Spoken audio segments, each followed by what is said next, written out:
ಕಥೆಯ ಆರಂಭದಲ್ಲಿ ನಮಗೆ ಮೇರಿ ಅನ್ನೋ ಒಬ್ಬ ಮಹಿಳೆಯನ್ನ ತೋರಿಸ್ತಾರೆ. ಇವರು ತಮ್ಮ ಮಗನ ಜೊತೆ ಕಾರಿನಲ್ಲಿ ತಮ್ಮ ತಂಗಿಯನ್ನ ಭೇಟಿ ಮಾಡೋಕೆ ಬೇರೆ ಊರಿಗೆ ಹೋಗ್ತಿದ್ದಾರೆ. ಇವರಿಬ್ಬರು ಕೂಡ ಓಹಿಯೋ ನಗರದಲ್ಲಿ ವಾಸವಾಗಿರ್ತಾರೆ. ಎಲೈಜನ ತಂದೆ ಈಗ ಈ ಪ್ರಪಂಚದಲ್ಲಿ ಇಲ್ಲ. ಅದಕ್ಕೆ ಮೇರಿ ಯಾವಾಗಲೂ ತನ್ನ ಮಗನನ್ನ ತುಂಬಾ ಜಾಗರೂಕತೆಯಿಂದ ನೋಡ್ಕೊಳ್ತಾಳೆ. ಇವರು GPS ಮೂಲಕ ಬೇರೆ ಊರಿಗೆ ಹೋಗ್ತಿರ್ತಾರೆ. ಆದ್ರೆ ಅಷ್ಟರಲ್ಲೇ ಅವರ GPS ಕೆಲಸ ಮಾಡೋದನ್ನ ನಿಲ್ಲಿಸುತ್ತೆ. ಇದರಿಂದ ಅವರು ತಪ್ಪು ದಾರಿಯಲ್ಲಿ ಹೋಗ್ತಾರೆ. ಮೇರಿ ತನ್ನ ಕಾರನ್ನ ಅಲ್ಲಿಂದ ತಿರುಗಿಸ್ತಾಳೆ. ಆಗಲೇ ಅವಳ ಕಾರು ಪೂರ್ತಿಯಾಗಿ ಅಲುಗಾಡೋಕೆ ಶುರುವಾಗುತ್ತೆ. ಅವಳ ಕಾರಿನ ಗಾಜುಗಳು ತಾವಾಗಿಯೇ ಒಡೆದು ಹೋಗುತ್ತವೆ. ಮೇರಿಗೆ ಏನಾಗ್ತಿದೆ ಅಂತ ಅರ್ಥ ಆಗೋ ಮೊದಲೇ ಅವಳ ಕಾರಿನ ಮೇಲಿಂದ ಒಂದು ಹಳೆಯ ಪ್ಲೇನ್ ಹಾದು ಹೋಗುತ್ತೆ. ಅದು ತುಂಬಾ ಹಳೆಯ ಪ್ಲೇನ್ ಆಗಿರುತ್ತೆ. ಆ ಪ್ಲೇನ್ ಕ್ರ್ಯಾಶ್ ಆಗುತ್ತೆ. ಮೇರಿನ ಮಗ ಎಲೈಜಾ ಓಡ್ತಾ ಆ ಪ್ಲೇನ್ ಹತ್ರ ಹೋಗ್ತಾನೆ. ಮೇರಿ ಕೂಡ ಆ ಜಾಗಕ್ಕೆ ಬರ್ತಾಳೆ. ಮೇರಿ ಆ ಪ್ಲೇನ್ ತುಂಬಾ ಹಳೆಯದು ಅಂತ ಗಮನಿಸ್ತಾಳೆ. ಈ ತರಹದ ಪ್ಲೇನ್ಗಳು ಈಗ ತಯಾರಾಗೋದಿಲ್ಲ. ನಿಜ ಹೇಳ್ಬೇಕಂದ್ರೆ ವರ್ಲ್ಡ್ ವಾರ್ II ಸಮಯದಲ್ಲಿ US ಆರ್ಮಿ ಈ ತರಹದ ಪ್ಲೇನ್ಗಳನ್ನ ಶತ್ರುಗಳ ಮೇಲೆ ದಾಳಿ ಮಾಡೋಕೆ ಬಳಸ್ತಿದ್ರು. ಆದ್ರೆ ಈಗ ಮೇರಿಗೆ ಏನೂ ಅರ್ಥ ಆಗೋದಿಲ್ಲ. ಅದಕ್ಕೆ ಅವಳು ಪೊಲೀಸ್ಗೆ ಕಾಲ್ ಮಾಡಿ ಒಂದು ಪ್ಲೇನ್ ಇಲ್ಲಿ ಹೇಗೆ ಕ್ರ್ಯಾಶ್ ಆಯಿತು ಅನ್ನೋದನ್ನ ಪೂರ್ತಿಯಾಗಿ ವಿವರಿಸ್ತಾಳೆ. ಅಷ್ಟರಲ್ಲೇ ಎಲೈಜನಿಗೆ ಪ್ಲೇನ್ ಒಳಗಡೆ ಏನೋ ಶಬ್ದ ಕೇಳಿಸುತ್ತೆ. ಅಲ್ಲಿ ಪೈಲಟ್ ಇನ್ನೂ ಬದುಕಿರ್ತಾನೆ. ಅವನು ತನ್ನ ಅಮ್ಮನಿಗೆ ಈ ವಿಷಯವನ್ನ ಹೇಳ್ತಾನೆ. ಮೇರಿ ಓಡ್ತಾ ಪ್ಲೇನ್ ಹತ್ರ ಹೋಗಿ ಅಲ್ಲಿ ನೋಡ್ತಾಳೆ. ಪೈಲಟ್ ಇನ್ನೂ ಒಳಗಡೆ ಇರ್ತಾನೆ. ಆದ್ರೆ ಅವನಿಗೆ ಪೂರ್ತಿಯಾಗಿ ಪ್ರಜ್ಞೆ ಇರೋದಿಲ್ಲ. ವಿಮಾನದಲ್ಲಿ ಬೆಂಕಿ ಹೊತ್ತಿಕೊಂಡಿದೆ. ಬೇಗ ಪೈಲಟ್ನನ್ನ ಹೊರಗೆ ತರದಿದ್ದರೆ ಅವರು ಪ್ರಾಣ ಕಳೆದುಕೊಳ್ತಾರೆ. ಅವಳು ಹೊರಗಿನ ಗಾಜನ್ನ ಜೋರಾಗಿ ಬಡಿದು ಅವರಿಗೆ ಪ್ರಜ್ಞೆ ಬರೋ ಹಾಗೆ ಮಾಡ್ತಾಳೆ. ಆಮೇಲೆ ಬಾಗಿಲು ತೆರೆಯೋಕೆ ಸಹಾಯ ಮಾಡಿ ಪೈಲಟ್ನನ್ನ ಹೊರಗೆ ತರ್ತಾಳೆ. ಪೈಲಟ್ ಈಗ ಪೂರ್ತಿಯಾಗಿ ಸುರಕ್ಷಿತವಾಗಿದ್ದಾರೆ. ಆದ್ರೆ ಈ ಜಾಗಕ್ಕೆ ಬಂದ ಮೇಲೆ ಪೈಲಟ್ಗೆ ತುಂಬಾ ಆಶ್ಚರ್ಯ ಆಗುತ್ತೆ. ಯಾಕಂದ್ರೆ ಇಲ್ಲಿನ ವಾತಾವರಣ ತುಂಬಾ ಶಾಂತವಾಗಿದೆ. ಆದ್ರೆ ಅವರು ವರ್ಲ್ಡ್ ವಾರ್ II ಭಾಗವಾಗಿದ್ರು ಮತ್ತೆ ಯುದ್ಧದಲ್ಲಿ ಪಾಲ್ಗೊಂಡಿದ್ರು. ಅವರಿಗೆ ಇಲ್ಲಿಗೆ ಹೇಗೆ ಬಂದೆ ಅನ್ನೋದು ಸ್ವಲ್ಪವೂ ಅರ್ಥ ಆಗ್ತಿಲ್ಲ. ಇದು 2024ನೇ ಇಸವಿ ಅನ್ನೋದು ಕೂಡ ಅವರಿಗೆ ಗೊತ್ತಿಲ್ಲ. ಜೀವ ಉಳಿಸಿದ್ದಕ್ಕೆ ಅವರು ಮೇರಿಗೆ ಧನ್ಯವಾದ ಹೇಳ್ತಾರೆ. ಮತ್ತೆ ನೀನು ಜರ್ಮನ್ನ, ನೀನು ಇಲ್ಲಿ ಏನು ಮಾಡ್ತಿದ್ದೀಯಾ ಅಂತ ಕೇಳ್ತಾರೆ.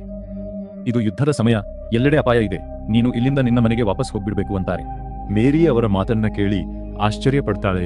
ಮತ್ತೆ ಇಲ್ಲಿ ಯಾವುದೇ ಯುದ್ಧ ನಡೀತಿಲ್ಲ ಅಂತ ಅವರಿಗೆ ಹೇಳ್ತಾಳೆ. ಇಡೀ ಜರ್ಮನಿ ಸುಡ್ತಿದೆ ಅಂತ ಪೈಲಟ್ ಹೇಳ್ತಾರೆ. ಇದನ್ನ ಕೇಳಿ ಮೇರಿ ಮಗ ಎಲೈಜಾ, ಇದು ಜರ್ಮನಿ ಅಲ್ಲ, ಯುನೈಟೆಡ್ ಸ್ಟೇಟ್ಸ್ ಅಂತಾನೆ. ಇದನ್ನ ಕೇಳಿ ಪೈಲಟ್ ಪೂರ್ತಿಯಾಗಿ ದಂಗಾಗಿ ಹೋಗ್ಬಿಡ್ತಾರೆ. ಅವನು ಸುತ್ತಲೂ ನೋಡ್ತಾನೆ. ಇಲ್ಲಿ ನಿಜವಾಗಿಯೂ ಯಾವುದೇ ಯುದ್ಧ ನಡೀತಿಲ್ಲ. ಅಲ್ಲಿ ಅವನಿಗೆ ಒಂದು ನೀರಿನ ಟ್ಯಾಂಕ್ ಕಾಣಿಸುತ್ತೆ ಮತ್ತು ತಾನು ತನ್ನ ಸ್ವಂತ ಊರಿಗೆ ತಲುಪಿದ್ದೀನಿ ಅನ್ನೋದು ಅವನಿಗೆ ಅರಿವಾಗುತ್ತೆ. ಆದ್ರೆ ಅದು ಹೇಗೆ ಅಂತ ಅವನಿಗೆ ಗೊತ್ತಿಲ್ಲ. ನಿಜ ಹೇಳಬೇಕಂದ್ರೆ ಅವನು 1945ರಿಂದ 2024ಕ್ಕೆ ಬಂದು ತಲುಪಿದ್ದಾನೆ. ಆದ್ರೆ ಈ ವಿಷಯ ಅವನಿಗೆ ಗೊತ್ತಿಲ್ಲ. ಆಗ ನಮಗೆ ಆಕಾಶದಲ್ಲಿ ಒಂದು ಮೋಡವನ್ನ ತೋರಿಸಲಾಗುತ್ತೆ. ಅದು ಪೂರ್ತಿಯಾಗಿ ಒಂದು ವರ್ಮ್ ಹೋಲ್ ತರಹ ಇರುತ್ತೆ. ಬಹುಶಃ ಇದರಿಂದಲೇ ಅವನು ಕಾಲದಲ್ಲಿ ಪ್ರಯಾಣ ಮಾಡಿ 80 ವರ್ಷಗಳಷ್ಟು ಮುಂದೆ ಬಂದಿದ್ದಾನೆ. ಮೇರಿ ಮೊದಲೇ ಪೊಲೀಸ್ಗೆ ಕಾಲ್ ಮಾಡಿದ್ರು. ಪೊಲೀಸ್ ಆ ಪೈಲಟ್ನ ಹಾಸ್ಪಿಟಲ್ಗೆ ಕರ್ಕೊಂಡು ಬರ್ತಾರೆ. ಯಾಕಂದ್ರೆ ಅವನ ಮಾನಸಿಕ ಸ್ಥಿತಿ ಈ ಸಮಯದಲ್ಲಿ ಪೂರ್ತಿಯಾಗಿ ಅಸ್ಥಿರವಾಗಿದೆ. ಪೊಲೀಸ್ ಆಫೀಸರ್ ಮೇರಿ ಹತ್ತಿರ ಏನಾಯ್ತು ಅಂತ ಕೇಳ್ತಾರೆ. ಮೇರಿ ಹೇಳ್ತಾಳೆ, ನನ್ನ GPS ಹಾಳಾಗಿತ್ತು, ಅದಕ್ಕೆ ನಾನು U-ಟರ್ನ್ ತಗೊಳ್ತಾ ಇದ್ದೆ. ಆಗಲೇ ನನ್ನ ಕಣ್ಣೆದುರು ಈ ಪ್ಲೇನ್ ಕ್ರ್ಯಾಶ್ ಆಯ್ತು. ಅದರ ಒಳಗಿದ್ದ ಈ ಪೈಲಟ್ ತುಂಬಾ ವಿಚಿತ್ರವಾಗಿ ಮಾತಾಡ್ತಿದ್ದ. ತಾನು ವರ್ಲ್ಡ್ ವಾರ್ II ಭಾಗ ಅಂತ ಅವನು ನಮಗೆ ಹೇಳ್ತಿದ್ದ. ಅಲ್ಲಿ ಅವನು ಒಂದು ಪ್ಲೇನ್ನ ಹೊಡೆದುರುಳಿಸಿದ ಮೇಲೆ ಅವನ ಪ್ಲೇನ್ ಕೂಡ ಕ್ರ್ಯಾಶ್ ಆಗಿ ಅವನು ಈ ಜಾಗಕ್ಕೆ ಬಂದು ತಲುಪಿದ. ಆದ್ರೆ ಮೇರಿಗಾಗಲಿ ಅಥವಾ ಪೊಲೀಸ್ ಆಫೀಸರ್ಗಾಗಲಿ ಇದನ್ನ ನಂಬೋಕೆ ಆಗ್ತಿಲ್ಲ. ಸರ್ಗೆ ಆ ಪೈಲಟ್ ಮಾತಿನ ಮೇಲೆ ನಂಬಿಕೆ ಇಲ್ಲ. ಆದ್ರೆ ಮೇರಿ ಮಗ ಎಲೈಜಾಗೆ ಆ ಪೈಲಟ್ ಹೇಳ್ತಿರೋದೆಲ್ಲ ಅದಕ್ಕೆ ಅವನು ಯಾರಿಗೂ ತಿಳಿಯದ ಹಾಗೆ ಪೈಲಟ್ ಮಲಗಿರೋ ಕೋಣೆಗೆ ಹೋಗ್ತಾನೆ. ಅವನು ಈ ಸಮಯದಲ್ಲಿ ನಿದ್ದೆ ಮಾಡ್ತಿದ್ದಾನೆ. ಎಲೈಜಾ ಮೆಲ್ಲಗೆ ಅವನ ಹತ್ರ ಹೋಗ್ತಾನೆ. ಅವನ ಕುತ್ತಿಗೆಯಲ್ಲಿ ಒಂದು ಲಾಕೆಟ್ ಇದೆ. ಅದರಲ್ಲಿ ಅವನ ಹೆಸರನ್ನು ಬರೆಯಲಾಗಿದೆ. ಎಲೈಜಾ ಅವನ ಲಾಕೆಟ್ ಮುಟ್ಟಿದ ತಕ್ಷಣ ಅವನು ಎಚ್ಚರಗೊಳ್ತಾನೆ. ಅವನು ಎಲೈಜಾ ಕೈ ಹಿಡ್ಕೊಳ್ತಾನೆ. ಇದರಿಂದ ಎಲೈಜಾ ಹೆದರ್ತಾನೆ. ಆಮೇಲೆ ಪೈಲಟ್ ಅವನ ಹತ್ರ ಇದು ಯಾವ ಜಾಗ ಅಂತ ಕೇಳ್ತಾನೆ. ಮತ್ತೆ ನನ್ನನ್ನ ಯಾಕೆ ಈ ಹಾಸ್ಪಿಟಲ್ನಲ್ಲಿ ಕೂಡಿ ಹಾಕಿದ್ದೀರಾ ಅಂತ ಕೇಳ್ತಾನೆ. ಇದು ಓಹಿಯೋ ನಗರ ಅಂತ ಎಲೈಜಾ ಅವನಿಗೆ ಹೇಳ್ತಾನೆ. ನೀನ್ ಹೇಳಿದ್ದೆಲ್ಲ ಸುಳ್ಳು ಅಂತಾನೆ ಎಲ್ಲರಿಗೂ ಅನಿಸ್ತಿದೆ.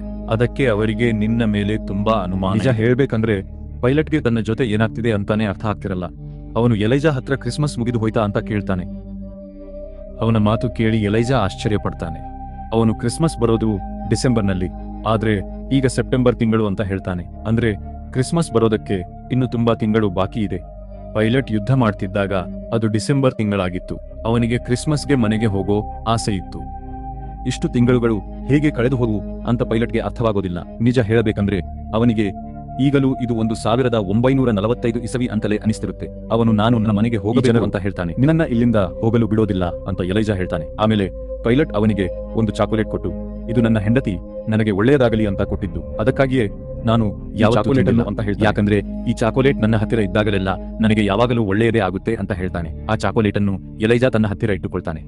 ಮತ್ತೆ ಈಗ ಬಾಗಿಲ ಹೊರಗೆ ಪೊಲೀಸ್ ಆಫೀಸರ್ಸ್ ಬರ್ತಾರೆ. ಅವರು ಪೈಲಟ್ಗೆ ಬಾಗಿಲು ತೆರೆಯಲು ಹೇಳ್ತಾರೆ. ಪೈಲಟ್ ಎಲೈಜಾಗೆ ಹೇಳ್ತಾನೆ, ಇಲ್ಲೇ ಹತ್ತಿರದಲ್ಲಿ ಒಂದು ಪೊಲೀಸ್ ಸ್ಟೇಷನ್ ಇದೆ, ಅಲ್ಲಿ ಸ್ಟೀಫನ್ ಅನ್ನೋ ಶೆರೀಫ್ ಇದ್ದಾನೆ, ಅವನು ನನ್ನ ಗೆಳೆಯ, ಅವನಿಗೆ ನನಗೆ ಎಲ್ಲವನ್ನೂ ತಿಳಿಸು, ಅವನು ಖಂಡಿತ ನನಗೆ ಸಹಾಯ ಮಾಡ್ತಾನೆ ಅಂತ ಹೇಳ್ತಾನೆ. ಅಷ್ಟರಲ್ಲಿ ಪೊಲೀಸ್ ಆಫೀಸರ್ ಒಳಗೆ ಬರ್ತಾರೆ. ಅದಾದ ಮೇಲೆ ಪೈಲಟ್ಗೆ ಇಂಜೆಕ್ಷನ್ ಕೊಟ್ಟು ಪ್ರಜ್ಞೆ ತಪ್ಪಿಸಲಾಗುತ್ತೆ. ಇತ್ತ ಮೇರಿಯ ಕಾರು ಕೂಡ ಈಗ ರಿಪೇರಿ ಆಗಿದೆ. ಅದಕ್ಕೆ ಅವಳು ತನ್ನ ಮಗನನ್ನ ಕರ್ಕೊಂಡು ತನ್ನ ತಂಗಿಯ ಮನೆಗೆ ಹೊರಡ್ತಾಳೆ. ಆದರೆ ಎಲೈಜಾನ ತಲೆಯಲ್ಲಿ ಪೈಲಟ್ ಹೇಳಿದ ಮಾತುಗಳೇ ಓಡ್ತಿರುತ್ತೆ. ಅವನಿಗೆ ಸಹಾಯ ಮಾಡಬೇಕು ಅಂತ ಅವನಿಗೆ ಅನಿಸ್ತಿರುತ್ತೆ. ಅವನು ತನ್ನ ಅಮ್ಮನಿಗೆ ಎಲ್ಲವನ್ನೂ ಹೇಳ್ತಾನೆ. ಮತ್ತೆ ಇಲ್ಲೇ ಹತ್ತಿರದಲ್ಲಿ ಒಂದು ಪೊಲೀಸ್ ಸ್ಟೇಷನ್ ಇದೆ, ಅಲ್ಲಿ ಸ್ಟೀಫನ್ ಅನ್ನೋ ಶೆರೀಫ್ ಇದ್ದಾನೆ, ಅವನು ಆ ಪೈಲಟ್ನ ಗೆಳೆಯ, ನಾವು ಪೊಲೀಸ್ ಸ್ಟೇಷನ್ಗೆ ಹೋಗಿ ಪೈಲಟ್ನ ಗೆಳೆಯ ಶೆರೀಫ್ಗೆ ಅಂತ ಹೇಳ್ತಾನೆ. ಎಲ್ಲವನ್ನೂ ತಿಳಿಸಬೇಕು, ಆಗ ಅವನು ಅವನಿಗೆ ಸಹಾಯ ಮಾಡಬಹುದು ಅಂತ ಹೇಳ್ತಾನೆ. ಆ ಪೈಲಟ್ನ ಮಾನಸಿಕ ಸ್ಥಿತಿ ಸರಿಯಿಲ್ಲ ಅಂತ ಮೇರಿಗೆ ಗೊತ್ತಿದೆ. ಆದರೂ ತನ್ನ ಮಗನಿಗೆ ನಂಬಿಕೆ ಬರಿಸಲು ಅವಳು ಪೊಲೀಸ್ ಸ್ಟೇಷನ್ಗೆ ಹೋಗಿ ಅಲ್ಲಿ ಆ ಶೆರೀಫ್ ಸ್ಟೀಫನ್ ಬಗ್ಗೆ ವಿಚಾರಿಸ್ತಾಳೆ. ಅಲ್ಲಿರೋ ಪೊಲೀಸ್ ಆಫೀಸರ್ ಈ ಹೆಸರಿನ ಶೆರೀಫ್ ಯಾರೂ ಇಲ್ಲಿಲ್ಲ ಅಂತ ಹೇಳ್ತಾನೆ. ಅಷ್ಟರಲ್ಲಿ ಅವನ ಮಗ ಎಲೈಜಾ ಅಲ್ಮೇರಾದಲ್ಲಿರೋ ಹಳೆಯ ವಸ್ತುಗಳನ್ನ ನೋಡ್ತಾ ಇರ್ತಾನೆ. ಆಗ ಅವನ ಕಣ್ಣು ಒಂದು ಬ್ಲ್ಯಾಕ್ ಅಂಡ್ ವೈಟ್ ಫೋಟೋ ಮೇಲೆ ಬೀಳುತ್ತೆ. ಎಲೈಜಾ ಬಹಳ ಚಾಣಾಕ್ಷತನದಿಂದ ಆ ಫೋಟೋನ ತನ್ನ ಹತ್ರ ಇಟ್ಕೊಳ್ತಾನೆ. ಆಮೇಲೆ ಅವನ ಅಮ್ಮ ಅವನನ್ನ ಹೊರಗೆ ಕರ್ಕೊಂಡು ಬರ್ತಾರೆ. ಅಲ್ಲಿ ಎಲೈಜಾ ತನ್ನ ಅಮ್ಮನಿಗೆ ಆ ಫೋಟೋ ತೋರಿಸ್ತಾನೆ. ಮೊದಲು ಅವನ ಅಮ್ಮನಿಗೆ ಅವನ ಮೇಲೆ ತುಂಬಾ ಕೋಪ ಬರುತ್ತೆ, ಯಾಕಂದ್ರೆ ಯಾರ ಅನುಮತಿಯೂ ಇಲ್ಲದೆ ಅವನು ಆ ಫೋಟೋ ತಗೊಂಡಿದ್ದ. ಆದ್ರೆ ಎಲೈಜಾ ಹೇಳ್ತಾನೆ, ಈ ಫೋಟೋ ನೋಡಿ, ಇದು 1900 ಫೋಟೋದಲ್ಲಿ ಇರೋದು ಕ್ರ್ಯಾಶ್ ಆದ ಪ್ಲೇನ್ನ ಪೈಲಟ್ ಇವನೇ ಅಂತ. ಆದ್ರೆ ಅವನ ಅಮ್ಮನಿಗೆ ಇನ್ನೂ ನಂಬಿಕೆ ಇಲ್ಲ, ಇವರು ನಿನ್ನ ತಾತ ಇರಬಹುದು ಅಂತ ಅವಳು ಹೇಳ್ತಾಳೆ. ಇನ್ನೊಂದೆಡೆ ನಮಗೆ ಪ್ಲೇನ್ ಕ್ರ್ಯಾಶ್ ಆಗಿರೋ ಜಾಗವನ್ನ ತೋರಿಸ್ತಾರೆ. ಅಲ್ಲಿಗೆ ಸರ್ಕಾರದ ಒಂದು ವಿಶೇಷ ಟೀಮ್ ಬರುತ್ತೆ. ಅದರಲ್ಲಿ ಬೆಲ್ ಅನ್ನೋ ಒಬ್ಬ ಆಫೀಸರ್ ಇಡೀ ಟೀಮ್ನ ಲೀಡ್ ಮಾಡ್ತಾ ಇರ್ತಾನೆ. ಅವನ ಜೊತೆ ಅವನ ಅಸಿಸ್ಟೆಂಟ್ ಕೂಡ ಇದ್ದಾಳೆ. ಅವನು ತನ್ನ ಗ್ಯಾಜೆಟ್ನಿಂದ ಆಕಾಶದಲ್ಲಿರೋ ಆ ಮೋಡವನ್ನ ನೋಡ್ತಾನೆ. ಅದು ವರ್ಮ್ಹೋಲ್ ತರಹ ಇರುತ್ತೆ. ಬೆಲ್ಗೆ ಈ ಬಗ್ಗೆ ಮೊದಲೇ ಗೊತ್ತಿದ್ದ ಹಾಗಿದೆ. ಇಂತಹ ಘಟನೆಗಳು ಮೊದಲು ನಡೆದಿದ್ದವು. ಅವನು ತನ್ನ ಅಸಿಸ್ಟೆಂಟ್ ಹತ್ರ ಹೇಳ್ತಾನೆ, ಹಾಸ್ಪಿಟಲ್ನಲ್ಲಿರೋ ಪೈಲಟ್ ಮೇಲೆ ಕಣ್ಣಿಡು ಅಂತ. ಅದಾದ ಮೇಲೆ ಅಸಿಸ್ಟೆಂಟ್ ತನ್ನ ಟೀಮ್ ಕರ್ಕೊಂಡು ಪೈಲಟ್ ಮೇಲೆ ನಿಗಾ ಇಡೋಕೆ ಹಾಸ್ಪಿಟಲ್ ಕಡೆಗೆ ಹೊರಡ್ತಾಳೆ. ಇಲ್ಲಿ ಈಗ ವಿಜ್ಞಾನಿಗಳ ಒಂದು ಟೀಮ್ ಬರುತ್ತೆ. ಈ ಜಾಗದಲ್ಲಿ ಎಷ್ಟೋ ಸಲ ತನ್ನಷ್ಟಕ್ಕೆ ತಾನೇ ಭೂಮಿ ಅದರುತ್ತೆ ಅನ್ನೋದು ಅವರಿಗೆ ಗೊತ್ತಾಗುತ್ತೆ. ಮತ್ತೆ ಇದೇ ಕಂಪನದಿಂದಾಗಿ ಮೇರಿ ಗಾಡಿಯ ಗಾಜುಗಳು ತನ್ನಷ್ಟಕ್ಕೆ ತಾನೇ ಒಡೆದು ಹೋಗಿತ್ತು. ಈಗ ಒಬ್ಬ ವಿಜ್ಞಾನಿ ಆಫೀಸರ್ ಬೆಲ್ ಹತ್ರ ಹೇಳ್ತಾನೆ, ಈ ತರಹದ ಪರಿಸ್ಥಿತಿಗಳನ್ನ ಹೇಗೆ ಹ್ಯಾಂಡಲ್ ಮಾಡಬೇಕು ಅಂತ ನಮಗೆ ಗೊತ್ತು. ಆದ್ರೆ ಒಂದು ವೇಳೆ ಆ ಪೈಲಟ್ನ ಅವನ ಕಾಲಕ್ಕೆ ವಾಪಸ್ ಕಳಿಸೋಕೆ ಆಗದೆ ಇದ್ರೆ ನಾವೇನು ಮಾಡೋದು?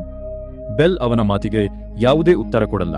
ಅತ್ತ ಹಾಸ್ಪಿಟಲ್ನಲ್ಲಿ ಪೈಲಟ್ನ ತೋರಿಸ್ತಾರೆ. ಅವನು ನರ್ಸ್ನ ಪ್ರಜ್ಞೆ ತಪ್ಪಿಸಿ ಒಬ್ಬ ಆಫೀಸರ್ ಬಟ್ಟೆ ಹಾಕೊಂಡು ಅಲ್ಲಿಂದ ಹೊರಗೆ ಬರೋ ಯಶಸ್ವಿಯಾಗ್ತಾನೆ. ಅವನ ಎದುರುಗಡೆ ಒಬ್ಬಳು ಹುಡುಗಿ ವಿಡಿಯೋ ಕಾಲ್ನಲ್ಲಿ ಯಾರ ಜೊತೆನೋ ಮಾತಾಡ್ತಾ ಹೋಗ್ತಿರ್ತಾಳೆ. ಇದನ್ನ ನೋಡಿ ಪೈಲಟ್ ಆಶ್ಚರ್ಯ ಪಡ್ತಾನೆ. ಯಾಕಂದ್ರೆ ಅವನ ಕಾಲದಲ್ಲಿ ಈ ತರಹದ ಗ್ಯಾಜೆಟ್ಸ್ ಇರ್ಲಿಲ್ಲ, ಮೊಬೈಲ್ ಕೂಡ ಇರ್ಲಿಲ್ಲ. ಆಕಾಶದಲ್ಲಿ ಒಂದು ಫೈಟರ್ ಜೆಟ್ ಕೂಡ ಹೋಗುತ್ತೆ.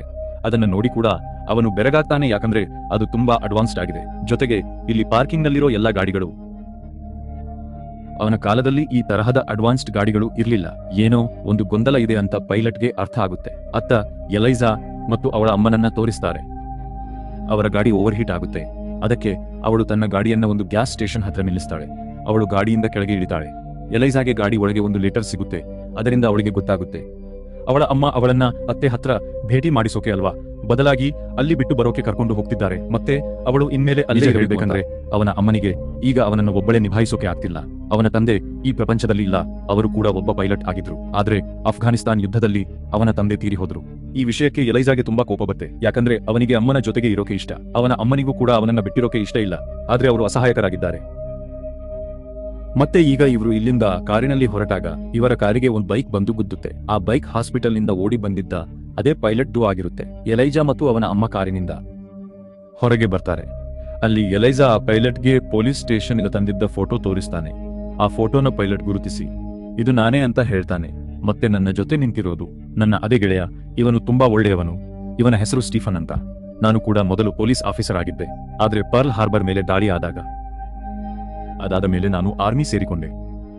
ಎಲೈಸಾ ತನ್ನ ಅಮ್ಮನ ಹತ್ರ ನಾವು ಈ ಪೈಲಟ್ಗೆ ಸಹಾಯ ಮಾಡಬೇಕು ಅಂತ ಹೇಳ್ತಾನೆ. ಮೇರಿ ಅವನ ಮಾತನ್ನ ಒಪ್ಕೊಳ್ತಾಳೆ. ಆಮೇಲೆ ಆ ಪೈಲಟ್ ಹತ್ರ ನಿನಗೆ ಎಲ್ಲಿಗೆ ಹೋಗ್ಬೇಕು ಅಂತ ಕೇಳ್ತಾಳೆ. ನಾನು ನನ್ನ ಮನೆಗೆ ಹೋಗ್ಬೇಕು, ನನ್ನ ಹೆಂಡತಿ ನನಗೋಸ್ಕರ ಕಾಯ್ತಿರ್ತಾಳೆ ಅಂತ ಪೈಲಟ್ ಹೇಳ್ತಾನೆ. ಮೇರಿ ಅವನ ಮಾತನ್ನ ಒಪ್ಕೊಳ್ತಾಳೆ ಮತ್ತು ಈಗ ಅವನಿಗೆ ತನ್ನ ಕಾರಿನಲ್ಲಿಯೇ ಲಿಫ್ಟ್ ಕೊಡ್ತಾಳೆ. ಆದ್ರೆ ಪೈಲಟ್ಗೆ ತನ್ನ ಮನೆ ಎಲ್ಲಿದೆ ಅಂತ ಏನೂ ಅರ್ಥ ಆಗ್ತಿರಲ್ಲ. ಯಾಕಂದ್ರೆ ಈಗ ಎಲ್ಲವೂ ಬದಲಾಗಿ ಹೋಗಿದೆ. ಮೊದಲು ಮನೆಗಳು ಎಲ್ಲಿದ್ವೋ ಈಗ ಅಲ್ಲಿ ಆ ಮನೆಗಳಿಲ್ಲ. ಮತ್ತೆ ಹೊಸ ಹೊಸ ಮನೆಗಳು ಆಗಲೇ ಕಟ್ಟಲ್ಪಟ್ಟಿವೆ. ಇಡೀ ನಗರದ ನಕ್ಷೆ ಈಗ ಬದಲಾಗಿ ಹೋಗಿದೆ. ಆದ್ರೆ ತುಂಬಾ ಹುಡುಕಾಡಿದ ಮೇಲೆ ಅವನಿಗೆ ತನ್ನ ಮನೆ ಸಿಗುತ್ತೆ. ಅವನು ಓಡುತ್ತಾ ಮನೆ ಒಳಗೆ ಹೋಗಿ ತನ್ನ ಹೆಂಡತಿಯನ್ನ ಕೂಗಿ ಕರೀತಾನೆ. ಆದ್ರೆ ಅಲ್ಲಿಂದ ಒಬ್ಬ ನರ್ಸ್ ಹೊರಗೆ ಬಂದು ಅವಳ ಆರೋಗ್ಯ ತುಂಬಾ ಹದಗೆಟ್ಟಿದೆ ಅಂತ ಹೇಳ್ತಾಳೆ. ನೀವೇನಾದ್ರೂ ಅವಳನ್ನ ಭೇಟಿ ಮಾಡ್ಬೇಕು ಅಂದ್ರೆ ಸ್ವಲ್ಪ ಕಾಯ್ಬೇಕಾಗುತ್ತೆ ಅಂತ ಹೇಳ್ತಾಳೆ. ಆಗ ಅವನು ತನ್ನ ಮನೆಯ ವಸ್ತುಗಳನ್ನ ನೋಡ್ತಾನೆ. ಅಲ್ಲಿ ಅವನ ಹೆಂಡತಿಯ ತುಂಬಾ ಫೋಟೋಗಳಿರುತ್ತವೆ. ಅದರಲ್ಲಿ ಅವಳ ವಯಸ್ಸು ನಿಧಾನವಾಗಿ ಹೆಚ್ಚಾಗ್ತಿರೋದು ಕಾಣಿಸುತ್ತೆ. ಜೊತೆಗೆ ಅವಳ ಮಕ್ಕಳು ಇರ್ತಾರೆ. ಆಗ ಅವನಿಗೆ ಒಂದು ವಿಷಯ ಅರ್ಥ ಆಗುತ್ತೆ. ಅವನು ನಿಜವಾಗಿಯೂ ತನ್ನ ಕಾಲದಲ್ಲಿ ಇಲ್ಲ ಅಂತ. ಅಂದ್ರೆ ಅವನು 1945ರಿಂದ ಟೈಮ್ ಟ್ರಾವೆಲ್ ಮಾಡಿ 2024ಕ್ಕೆ ಬಂದು ತಲುಪಿದ್ದಾನೆ. ಅವನು ಯಾವತ್ತೂ ಮನೆಗೆ ವಾಪಸ್ ಬಂದೇ ಇರಲಿಲ್ಲ. ಅವನು ಇಲ್ಲದಿದ್ದಾಗ ಅವನ ಹೆಂಡತಿ ಬೇರೆ ಮದುವೆ ಮಾಡ್ಕೊಂಡಿರ್ತಾಳೆ. ಅವಳಿಗೆ ಮಕ್ಕಳು ಇರ್ತಾರೆ. ಈಗ ಆ ಪೈಲಟ್ ಈಗ ಮುಪ್ಪಾಗಿರೋ ತನ್ನ ಹೆಂಡತಿಯನ್ನ ಭೇಟಿ ಮಾಡ್ದೇನೆ ಅಲ್ಲಿಂದ ಹೋಗೋಕೆ ನಿರ್ಧರಿಸ್ತಾನೆ. ಯಾಕಂದ್ರೆ ಈಗ ಅವಳನ್ನ ಭೇಟಿ ಮಾಡೋದ್ರಲ್ಲಿ ಯಾವುದೇ ಪ್ರಯೋಜನ ಇಲ್ಲ. ಆದ್ರೆ ಅಷ್ಟರಲ್ಲೇ ಬೆಲ್ ತನ್ನ ಇಡೀ ಸೈನ್ಯದ ಜೊತೆ ಅಲ್ಲಿಗೆ ಬಂದು ತಲುಪ್ತಾನೆ. ಅವನ್ ಪೈಲಟ್ ಹತ್ರ ಹೇಳ್ತಾನೆ, ನೀನು ನಮಗೆ ಹೆದರೋ ಅವಶ್ಯಕತೆ ಇಲ್ಲ. ನಿನಗೆ ತೊಂದರೆ ಬೇಕಂದ್ರೆ ಕೊಡೋ ಟೈಮ್ ಟ್ರಾವೆಲ್ ಮಾಡಿ ನಮ್ಮ ಕಾಲಕ್ಕೆ ಬಂದಿದ್ದೀರಿ. ನಾವು ನಿಮಗೆ ಸಹಾಯ ಮಾಡೋಕೆ ಇಷ್ಟಪಡ್ತೀವಿ. ನಾವು ನಿಮ್ಮನ್ನ ನಿಮ್ಮ ಕಾಲಕ್ಕೆ ವಾಪಸ್ ಕಳಿಸಬಹುದು. ಅದಾದ ಮೇಲೆ ನೀವು ಮತ್ತೊಮ್ಮೆ ನಿಮ್ಮ ಹೆಂಡತಿಯನ್ನ ಸೇರ್ಕೋಬಹುದು, ಅವರನ್ನ ಭೇಟಿ ಮಾಡಬಹುದು. ಒಂದು ವೇಳೆ ನೀವು ನಿಮ್ಮ ಕಾಲಕ್ಕೆ ವಾಪಸ್ ಹೋಗ್ಲಿಲ್ಲ ಅಂದ್ರೆ ತುಂಬಾ ವಿಷಯಗಳು ಬದಲಾಗಿ ಹೋಗ್ತವೆ. ಇದರಿಂದ ಇಡೀ ಪ್ರಪಂಚಕ್ಕೆ ದೊಡ್ಡ ನಷ್ಟ ಆಗುತ್ತೆ. ಪೈಲಟ್ಗೆ ತನ್ನ ಹೆಂಡತಿಯನ್ನ ಭೇಟಿ ಮಾಡೋ ಆಸೆ ಇದೆ. ಅವನು ಅವಳನ್ನ ತುಂಬಾ ಪ್ರೀತಿಸ್ತಾನೆ. ಅದಕ್ಕಾಗಿ ಅವನು ಅವರ ಮಾತನ್ನ ಕೇಳೋಕೆ ಒಪ್ಪಿಕೊಳ್ತಾನೆ. ಇನ್ನೊಂದೆಡೆ ಮನೆಯ ಒಳಗೆ ಎಲೈಸಾ ಮತ್ತು ಅವನ ತಾಯಿ ಮೇರಿನ ತೋರಿಸಲಾಗುತ್ತೆ. ಅವರು ಗೂಗಲ್ನಲ್ಲಿ ಆ ಯುದ್ಧದ ಬಗ್ಗೆ ಚೆಕ್ ಮಾಡ್ತಾರೆ. ಆ ಯುದ್ಧದಲ್ಲಿ ಪೈಲಟ್ ಸತ್ತು ಹೋಗಿದ್ದ ಅಂತ ಅವರಿಗೆ ತಿಳಿಯುತ್ತೆ. ಎಲೈಸಾ ಓಡಿ ಹೊರಗಡೆ ಬರ್ತಾನೆ. ಅವನು ಪೈಲಟ್ಗೆ ಆ ನ್ಯೂಸ್ ತೋರಿಸ್ತಾನೆ. ಅವನು ವಾಪಸ್ ಹೋದ್ರೆ ಬದುಕೋಕೆ ಸಾಧ್ಯವಿಲ್ಲ, ಅವನು ಸತ್ತು ಹೋಗ್ತಾನೆ ಅಂತ ಹೇಳ್ತಾನೆ. ಅದಕ್ಕಾಗಿಯೇ ಎಲೈಸಾ ಮತ್ತು ಪೈಲಟ್ ಅಲ್ಲಿಂದ ಎಲೈಸಾ ತಾಯಿಯ ಕಾರಿನಲ್ಲಿ ಓಡಿ ಹೋಗ್ತಾರೆ. ಅವರಿಬ್ಬರು ಒಂದು ನದಿಯ ಹತ್ತಿರ ಬರ್ತಾರೆ. ನಿಜ ಹೇಳ್ಬೇಕಂದ್ರೆ ಎಲೈಸಾಗೆ ಪೈಲಟ್ನಲ್ಲಿ ತನ್ನ ತಂದೆಯ ನೆರಳು ಕಾಣಿಸ್ತಿರುತ್ತೆ. ಅದಕ್ಕಾಗಿಯೇ ಪೈಲಟ್ ವಾಪಸ್ ಹೋಗೋದು ಅವನಿಗೆ ಇಷ್ಟ ಇರಲ್ಲ. ಅವನು ಅವನ ಜೊತೆಯಲ್ಲೇ ಎಲೈಸಾಗೆ ನದಿಯ ಆಚೆ ಇರೋ ಒಂದು ಕಟ್ಟಡವನ್ನ ತೋರಿಸ್ತಾನೆ. ಯುದ್ಧಕ್ಕೆ ಹೋಗೋ ಮುಂಚೆ ನಾನು ನನ್ನ ಹೆಂಡತಿ ಜೊತೆ ಅಲ್ಲಿಗೆ ಹೋಗಿದ್ದೆ. ಅಲ್ಲಿ ನಾವಿಬ್ಬರು ಡಾನ್ಸ್ ಮಾಡಿದ್ವಿ ಅಂತ ಹೇಳ್ತಾನೆ. ಮತ್ತೆ ಈಗ ನಾನು ನನ್ನ ಕಾಲಕ್ಕೆ ವಾಪಸ್ ಹೋಗೋದೇ ಸರಿ ಅಂತ ಅನ್ಸುತ್ತೆ ಅಂತ ಹೇಳ್ತಾನೆ. ಆದ್ರೆ ಎಲೈಸಾ ನೀನು ಹೋಗೋಕೆ ಸಾಧ್ಯವಿಲ್ಲ ಅಂತಾನೆ. ನನ್ನ ತಂದೆ ಕೂಡ ಒಬ್ಬ ಪೈಲಟ್ ಆಗಿದ್ರು. ನೀನು ಟೈಮ್ ಟ್ರಾವೆಲ್ ಮಾಡಿ ಇಲ್ಲಿಗೆ ಬಂದಿದ್ದೀಯಾ ಅಂದ್ರೆ ಬಹುಶಃ ಇದು ದೇವರ ಇಚ್ಛೆ. ನಾವಿಬ್ಬರೂ ಜೊತೆಯಲ್ಲೇ ಇರಬೇಕು ಅಂತ ಅವರು ಬಯಸ್ತಿದ್ದಾರೆ. ಪೈಲಟ್ ಹೇಳ್ತಾನೆ, ಇಲ್ಲ, ಬಹುಶಃ ನಾನು ಹೋಗಲೇಬೇಕು ಅಂತ. ಅದಕ್ಕೆ ಎಲೈಸಾ ಹೇಳ್ತಾನೆ, ನೀನು ಹೋಗಲೇಬೇಕು ಅಂತಿದ್ರೆ ನಿನ್ನ ಪ್ರಾಣ ಉಳಿಸೋಕೆ ಸಹಾಯ ಆಗೋ ಕೆಲವು ವಸ್ತುಗಳ ಜೊತೆಯಲ್ಲಿ ತಗೊಂಡು ಹೋಗು ಅಂತ. ಇನ್ನೊಂದು ಕಡೆ ಮೇರಿನ ತೋರಿಸ್ತಾರೆ. ಅವಳನ್ನ ಬೆಲ್ ತನ್ನ ಜೊತೆ ಕರ್ಕೊಂಡು ಹೋಗ್ತಾನೆ. ಆಮೇಲೆ ಮೇರಿಗೆ ಹೇಳ್ತಾರೆ, ಒಂದು ವೇಳೆ ನಾವು ಪೈಲಟ್ನ ವಾಪಸ್ ಕಳಿಸಲಿಲ್ಲ ಅಂದ್ರೆ ಇಲ್ಲಿ ತುಂಬಾ ಅನಾಹುತ ಆಗುತ್ತೆ. ನೀನು ನ್ಯೂಸ್ನಲ್ಲಿ ದೊಡ್ಡ ದೊಡ್ಡ ಅನಾಹುತಗಳನ್ನ ನೋಡಿರ್ತೀಯ ಅಲ್ವಾ, ಅದೆಲ್ಲ ಇದೇ ಕಾರಣಕ್ಕೆ ಆಗೋದು ಅಂತ. ಯಾರಾದ್ರೂ ಟೈಮ್ ಟ್ರಾವೆಲ್ ಮಾಡಿ ನಮ್ಮ ಕಾಲಕ್ಕೆ ಬಂದು ವಾಪಸ್ ಹೋಗದೇ ಇದ್ದಾಗ ಹೀಗಾಗುತ್ತೆ. ನಮ್ಮ ಹತ್ರ ಇರೋದು ಇನ್ನು ಕೆಲವೇ ಗಂಟೆಗಳು ಮಾತ್ರ. ಒಂದು ವೇಳೆ ನಾವು ಪೈಲಟ್ನ ವಾಪಸ್ ಕಳಿಸಲಿಲ್ಲ ಅಂದ್ರೆ ತುಂಬಾ ಜನ ಸಾಯೋ ಸಾಧ್ಯತೆ ಇದೆ. ಇದನ್ನ ಕೇಳಿ ಮೇರಿ ತುಂಬಾ ಗಾಬರಿ ಆಗ್ತಾಳೆ. ಯಾಕಂದ್ರೆ ಅವಳಿಗೆ ಈಗ ಪೈಲಟ್ ಜೊತೆ ಇರೋ ತನ್ನ ಮಗಳ ಬಗ್ಗೆ ಚಿಂತೆ ಶುರುವಾಗುತ್ತೆ. ಆದ್ರೆ ರಾತ್ರಿ ಆದಾಗ ಪೈಲಟ್ ತಾನಾಗಿಯೇ ಹೆಡ್ ಕ್ವಾರ್ಟರ್ ಹತ್ರ ಬರ್ತಾನೆ. ಮೇರಿ ಅವನಿಗೆ ಎಲ್ಲವನ್ನೂ ವಿವರಿಸ್ತಾಳೆ. ಪೈಲಟ್ ವಾಪಸ್ ಹೋಗೋಕೆ ಒಪ್ಕೋತಾನೆ. ಆದ್ರೆ ವಾಪಸ್ ಹೋಗೋಕ್ಕೂ ಮುಂಚೆ ಅವನು ತನ್ನ ಹೆಂಡತಿಯನ್ನ ಭೇಟಿ ಮಾಡೋಕೆ ಇಷ್ಟಪಡ್ತಾನೆ. ಅವನು ತನ್ನ ಮನೆಗೆ ಹೋಗ್ತಾನೆ. ಅಲ್ಲಿ ಅವನ ಹೆಂಡತಿಗೆ ಈಗ ತುಂಬಾ ವಯಸ್ಸಾಗುತ್ತೆ. ಅವನು ತನ್ನ ಹೆಂಡತಿಯನ್ನ ಭೇಟಿ ಮಾಡ್ತಾನೆ. ಅವಳಿಗೆ ಇದೆಲ್ಲ ಒಂದು ಕನಸು ಅಂತ ಅನ್ಸುತ್ತೆ. ಅವನ ಹೆಂಡತಿ ಪೈಲಟ್ನ ಫೋಟೋ ಇರೋ ಆ ಲಾಕೆಟ್ನ ಇನ್ನೂ ಕೂಡ ಜೋಪಾನವಾಗಿ ಇಟ್ಕೊಂಡಿರ್ತಾಳೆ. ಅದಾದ್ಮೇಲೆ ಪೈಲಟ್ ತನ್ನ ಹೆಂಡತಿ ಜೊತೆ ಡಾನ್ಸ್ ಮಾಡಿ ಅವಳಿಗೆ ವಿದಾಯ ಹೇಳಿ ವಾಪಸ್ ಅದೇ ಹೆಡ್ ಕ್ವಾರ್ಟರ್ಗೆ ಬರ್ತಾನೆ. ಅಲ್ಲಿ ಅವನ ಪ್ಲೇನನ್ನು ಈಗ ಸಂಪೂರ್ಣವಾಗಿ ರಿಪೇರ್ ಮಾಡಲಾಗಿದೆ. ಅವನಿಗೆ ಹೇಳಲಾಗುತ್ತೆ ಅಂದ್ರೆ ನಾವು ಹಳೆಯ ಕಾಲದ ಯಾವುದೇ ವಸ್ತುವನ್ನ ಇಟ್ಕೊಳ್ಳೋ ಹಾಗಿಲ್ಲ. ಇದರಿಂದ ಇಲ್ಲಿ ತುಂಬಾ ಬದಲಾವಣೆ ಆಗಬಹುದು.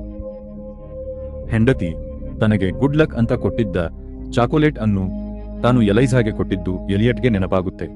ಅದು ಇನ್ನು ಎಲೈಸಾ ಹತ್ರಾನೇ ಇರುತ್ತೆ. ಅವನು ಎಲೈಸಾ ಚಾಕೊಲೇಟ್ ಕೇಳ್ತಾನೆ. ತನ್ನ ಎಲೈಸಾ ಆ ಚಾಕೊಲೇಟ್ ತಿನ್ಬಿಟ್ಟೆ ಅಂತ ಹೇಳ್ತಾನೆ. ಅದನ್ನ ಕೇಳಿ ಎಲ್ಲರೂ ಗಾಬರಿ ಆಗ್ತಾರೆ. ಆದ್ರೆ ಪೈಲಟ್ ಅದು ಕೇವಲ ಒಂದು ಗುಡ್ ಲಕ್ ಅಷ್ಟೇ ಅಂತ ಹೇಳ್ತಾನೆ. ಯಾರಿಗೂ ಏನೂ ತೊಂದರೆ ಆಗಲ್ಲ ಅಂತ ಹೇಳ್ತಾ ಅವನು ತನ್ನ ಪ್ಲೇನ್ ಹತ್ತಿ ಆ ವಾರ್ಮ್ ಹೋಲ್ ತರ ಇರೋ ಮೋಡದ ಕಡೆಗೆ ಹೊರಡ್ತಾನೆ. ಅದು ಈಗ ಬೇಗ ಮುಚ್ಚಿ ಹೋಗುತ್ತೆ. ಅವನು ಸರಿಯಾದ ಸಮಯಕ್ಕೆ ಅಲ್ಲಿಗೆ ತಲುಪಬೇಕು. ಆದ್ರೆ ಅದು ಮುಚ್ಚೋಕು ಮುಂಚೆನೆ ಪೈಲಟ್ ತನ್ನ ಪ್ಲೇನ್ ಅನ್ನು ಅದರ ಒಳಗೆ ತಗೊಂಡು ಹೋಗ್ತಾನೆ. ಇದರ ಅರ್ಥ ಅವನು ಇಲ್ಲಿಂದ 1945ರ ಕಾಲಕ್ಕೆ ವಾಪಸ್ ತಲುಪಿದ್ದಾನೆ ಅಂತ. ಎಲ್ಲ ಮುಗಿದು ಹೋಗಿದೆ. ಎಲ್ಲರೂ ಅವನ್ನೇ ನೋಡ್ತಾ ಇರ್ತಾರೆ. ಮತ್ತು ಇದರ ಜೊತೆಗೆ ಈ ಸಿನಿಮಾ, ಈ ಕಥೆ ಇಲ್ಲಿಗೆ ಮುಕ್ತಾಯವಾಗುತ್ತೆ. ಪೈಲಟ್ ತನ್ನ ಕಾಲಕ್ಕೆ ವಾಪಸ್ ಹೋದ ಮೇಲೆ ಏನಾಗಿರಬಹುದು ಅಂತ ನಿಮಗೆ ಬದುಕಿ ಉಳಿತಾನ? ಕಾಮೆಂಟ್ ಬಾಕ್ಸ್ನಲ್ಲಿ ಖಂಡಿತ ಬರೆಯಿರಿ. ಈ ಕಥೆ ನಿಮಗೆ ಇಷ್ಟ ಆಗಿದೆ ಅಂತ ಭಾವಿಸ್ತೀನಿ.